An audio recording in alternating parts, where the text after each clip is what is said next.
मंडळी, हा व्हिडिओ पाहिल्यानंतर काय वेदना झाल्या असतील हो त्या मुलाच्या आईवडिलांना.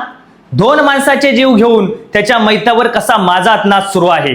कारण न्याय व्यवस्था पैशाच्या जोरावर चालते.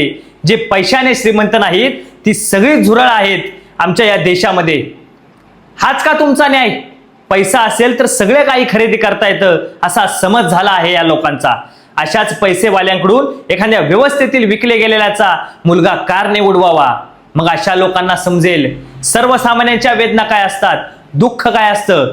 काल ते पोरग आणि त्याचा बाप सुटला. सर्वसामान्यांना जगण्याची लाज वाटेल असा नाच करत आम्ही पैशाने तुम्हाला चिरडून टाकू शकतो असा स्पष्ट संदेश या व्हिडिओतून दिला आहे. आज लोक बकरा हिंदू आहेत की मुसलमान आहेत हे ठरवत असताना राजकारण्यांनी संगनमताने माणूस कापला. हा व्हिडिओ त्याचे उत्तम उदाहरण आहे. आमच्या राज्याचे कार्यक्षम गृहमंत्री, तुम्हाला सॅल्यूट.